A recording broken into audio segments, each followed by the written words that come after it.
I'm Rohit Agarwal and I look at equities at Kotak Life. Hello everyone. In the past few months, we have had investor queries coming in asking us as to how we at Kotak Life look at the fintech companies. How do we value them? Well, we decided to give you some insights as to how we think about them. The traditional matrix that we follow for looking a company is BMV, B for business, M for management, and V for valuation. Actually, we follow the same matrix, but with a little bit of a difference. Let's understand what that difference is. In B, which is the business opportunity, in the case of a fintech, we look at the opportunity size. In this case, the opportunity size needs to be very, very large. However, the difference here is we try and see if the fintech company is in the business where the engagement with the customer is on a recurring basis, or at least it is not just once or twice, which essentially means that is it a subscription model or is it a recurring model? The likelihood of a recurring model doing better is way higher than a subscription model. So the opportunity size has to be very, very large. The second matrix that we follow is M, which stands for management. Now, luckily, before all of these fintechs come to the market for listing, there has been already a plethora of fintechs which mushroomed, and almost all of them would have died a natural death, either because their management, which is the M part, is not good enough, or somebody else had more capital than them. However, it does not matter to us, simply because in this space, only 1, 2 or max 3 players remain. And when they come to the public market, that fight or the dog fight, which started with hundreds of people or hundreds of fintechs, has already reduced to 3.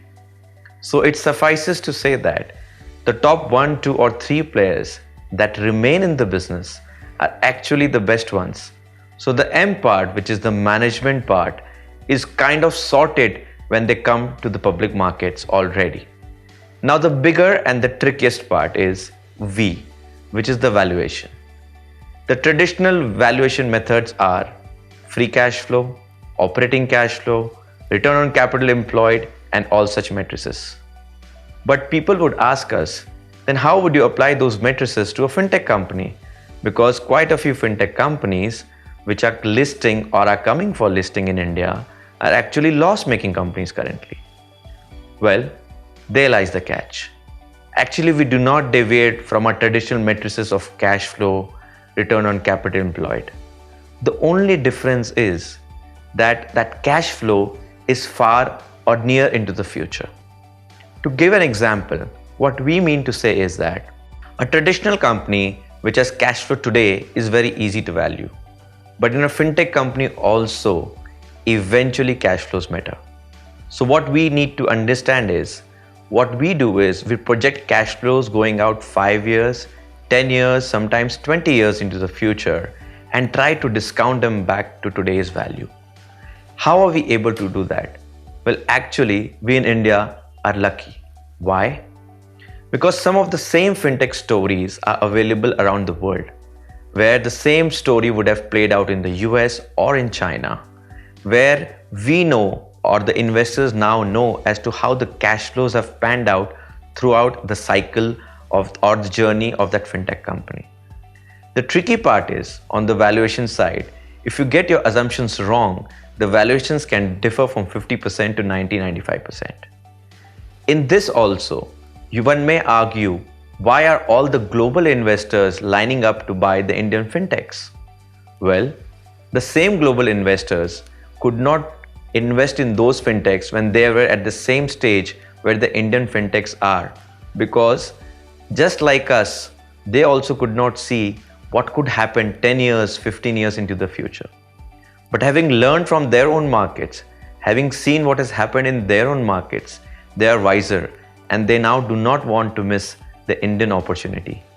And hence you see some of the Indian fintechs, though currently loss making, are trading or getting multiples which are multi-billion dollars. not because they need to trade eventually at revenue to sales multiples or opportunity to sales multiples, but because the investors have seen what has happened in the developed markets after 5, 10, 15, 20 years of existence. And once that threshold of cash flow or a typical kind of revenues is hit, what kind of cash flows can be made? Simply because in this space, it's winner takes all. And when it is winner takes all, when that point comes like a hockey stick, then the kind of numbers that a company can throw on profitability is insane.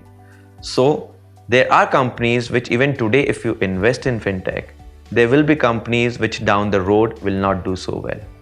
But at the same time, even from these valuations, there are and there will be fintech companies which will give very good returns, provided we are able to bet on companies which, as I explained, are in the right B, which is the business, which means the opportunity. M needs to be always good because that is what will create value for them and for stakeholders. V, as they say, valuation always lies in the eyes of the beholder. Like it's like beauty. It's always in the eyes of the beholder. Having seen what's happened in some of the developed and developing nations, the probability of us making a mistake is lesser. The Indian fintechs actually learn from the mistakes that their counterparts made in the developed countries. They have been able to improvise on that and eventually ensure that they give better results.